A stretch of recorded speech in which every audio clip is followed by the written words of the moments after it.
आदरणीय दोस्तों और प्यारे बच्चों, संगम टीवी हिंदी व्याकरण के प्रेरणादायक हिंदी कविताएं और कहानियां नामक कार्यक्रम में आप सबका हार्दिक स्वागत है, हार्दिक अभिनंदन है। आदरणीय दोस्तों और प्यारे बच्चों, आज मैं आपके लिए एक ऐसी प्रेरणादायक हिंदी कहानी लेकर उपस्थित हुआ हूँ जिसमें दशरथ मांझी नामक एक श्रमिक ने अपनी छेनी और हथौड़े से 360 फीट लंबे और 30 फीट चौड़े पहाड़ को काटकर सबके लिए रास्ता बनाया। आज की कहानी का शीर्षक है पहाड़ से ऊंचा आदमी। आइए आज की प्रेरणादायक कहानी पहाड़ से ऊंचा आदमी सुनते हैं। आदरणीय दोस्तों और प्यारे बच्चों, 360 फीट लंबा और 30 फीट चौड़ा पहाड़ काटने के लिए कितना वक्त लग सकता है? निश्चित ही टेक्नोलॉजी के इस युग में इस सवाल का जवाब इस बात पर निर्भर करेगा कि आप पहाड़ का सीना चीरने के लिए किस मशीन का इस्तेमाल कर रहे हैं। लेकिन अगर यह पूछा जाए कि इसी काम को एक ही शख्स को अंजाम देना हो तो कितना वक्त लगेगा? शायद यह चकरा देने वाला सवाल होगा, लेकिन बिहार के गया जिले के गैलोर गांव में एक मजदूर परिवार में जन्मे एक शख्स ने इसका जवाब अपने बाजुओं और अपनी मेहनत से दिया। पहाड़ को हिला देने वाले उन दशरथ मांझी ने राजधानी दिल्ली में सन 2007 में अंतिम सांस ली। उनका जन्म सन 1934 में हुआ था। आदरणीय दोस्तों और प्यारे बच्चों, वर्ष 1966 की किसी अल सुबह जब छेनी हथौड़ा लेकर दशरथ मांझी अपने गांव के पास स्थित पहाड़ के पास पहुंचे तो बहुत कम लोगों को इस बात का पता था कि इस शख्स ने अपने दिल में क्या ठान लिया है। मजदूरी और कभी कभार इधर उधर काम करने वाले दशरथ मांझी ने जब पहाड़ पर छेनी हथौड़ा चलाना शुरू किया तो आने जाने वाले राहगीरों के लिए ही नहीं, गांव के लोगों के लिए भी वह एक हंसी के पात्र बन गए थे। अपनी जीवन संगिनी फागुनी देवी का समय पर इलाज न करा पाने से उसे खो चुके दशरथ मांझी को इससे कोई फर्क नहीं पड़ा। धुन के पक्के दशरथ की अथक मेहनत 22 साल बाद तब रंग लाई जब उस पहाड़ से एक रास्ता दूसरे गांव तक निकल आया। आदरणीय दोस्तों और प्यारे बच्चों, आखिर ऐसी क्या बात हुई कि दशरथ को पहाड़ चीरने की धुन सवार हुई? दरअसल पहाड़ को जब तक चीरा नहीं गया था तब तक दशरथ के गांव से सबसे नज़दीकी वजीरगंज अस्पताल 90 किलोमीटर दूर पड़ता था। दशरथ की पत्नी की तबीयत खराब होने पर उसे वहां ले जाने के दौरान ही उसने दम तोड़ दिया था। उन्हें लगा कि पहाड़ से कोई रास्ता होता तो मैं अपनी पत्नी को वक्त पर अस्पताल ले जाता और उसका इलाज करा पाता। आदरणीय दोस्तों और प्यारे बच्चों, सर्वेश्वर दयाल सक्सेना की एक कविता है, दुख तुम्हें क्या तोड़ेगा तुम दुख को तोड़ दो। दुख तुम्हें क्या तोड़ेगा तुम दुख को तोड़ दो, बस अपनी आंखें औरों के सपनों से जोड़ दो। जिंदगी का 30वां वसंत पार कर चुके दशरथ मांझी ने शायद शेष गांव के निवासियों के मन में दबी इस छोटी सी हसरत को अपनी जिंदगी का मिशन बना डाला और अपनी पत्नी की असामयिक मौत से उपजे प्रचंड दुख को एक नई संकल्प शक्ति में तब्दील कर दिया। 5-6 साल तक दशरथ अकेले ही मेहनत करते रहे। धीरे धीरे और लोग भी जुड़ते चले गए। वहाँ एक दान पत्र भी रखा गया था जिसमें लोग चंदा डाल देते थे। कई लोग अपने घर से अनाज भी देते थे।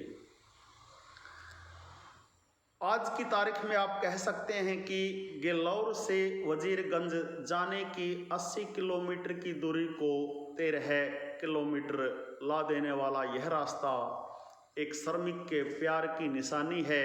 एक अंग्रेज पत्रकार ने लिखा, पुअरमैन्स ताजमहल अर्थात एक गरीब का ताजमहल। कुछ साल पहले एक पत्रकार उनसे मिलने गया, तब एक फक्कड़ कबीरपंथी की तरह यायावरी कर रहे दशरथ मांझी ने उन्हें अपनी एक प्रिय कहानी सुनाई जो उस चिड़िया के बारे में थी जिसका घोंसला समुद्र बहा कर ले गया था। कहानी उस चिड़िया की प्रचंड जिजीविषा और संकल्प को बयान कर रही थी जिसके तहत समुद्र द्वारा घोंसला न लौटाने पर चिड़िया ने अकेले ही समंदर को सुखा देने का संकल्प लिया। शुरुआत में उसे पागल करार देने वाली बाकी चिड़िया भी उसके साथ जुड़ गई और फिर विष्णु का वाहन गरुड़ भी इस कोशिश का हिस्सा बन गया। फिर बीच बचाव करने के लिए खुद विष्णु को आना पड़ा, जिन्होंने समुद्र को धमकाया कि अगर उसने चिड़िया का घोंसला नहीं लौटाया तो पल भर में उसे सुखा दिया जाएगा। तब पत्रकार ने जब उनसे पूछा कि कहानी की चिड़िया क्या आप ही हैं, इसके जवाब में आंखों में शरारत भरी मुस्कान लिए दशरथ मांझी ने बात टाल दी थी। आदरणीय दोस्तों और प्यारे बच्चों, पिछले कुछ सालों से दशरथ मांझी कबीरपंथी साधु बन गए थे और यायावर बने हुए थे, लेकिन कबीर का उनका स्वीकार महज ऊपरी नहीं था। उनके विचारों में भी कबीर जैसी प्रखरता थी। गरीब और मेहनत कशों का ईश्वर पूजा में उलझे रहना और तमाम अंध श्रद्धाओं का शिकार होना उन्हें कचोटता था। वे कहते थे कि जिंदगी भर फाका कसी करते रहे आदमी की मौत के बाद मृत्यु भोज में अच्छे अच्छे पकवान खिलाए जाते हैं, इसके लिए लोग कर्जा क्यों लेते हैं।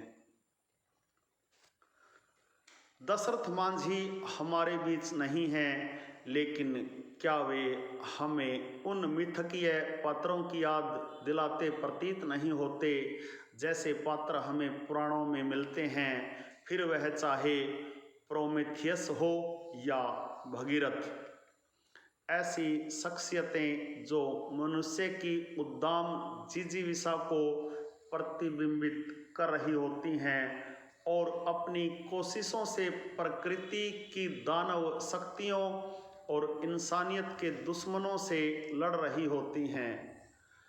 आदरणीय दोस्तों और प्यारे बच्चों, अपने जीवन का फलसफा बयान करते हुए उन्होंने एक पत्रकार को शायद इसलिए बताया था कि पहाड़ मुझे उतना ऊंचा कभी नहीं लगा जितना लोग बताते हैं। मनुष्य से ऊंचा, मनुष्य से ज़्यादा ऊंचा कोई नहीं होता। आदरणीय दोस्तों और प्यारे बच्चों, यह थी सुभाष गाताड़े जी की प्रेरणादायक हिंदी कहानी जिसका शीर्षक था पहाड़ से ऊंचा आदमी। आशा है आपको अवश्य ही प्रेरणा मिली होगी, अवश्य ही आपको यह प्रेरणादायक कहानी पसंद आई होगी। आदरणीय दोस्तों और प्यारे बच्चों, यदि पहाड़ से ऊंचा आदमी नामक आज की यह कहानी आपको पसंद आई हो तो इस कहानी को, इस वीडियो को लाइक, कमेंट और ज़्यादा से ज़्यादा शेयर ज़रूर करें ताकि अन्य व्यक्ति भी इस प्रेरणादायक कहानी से प्रेरणा ले सकें।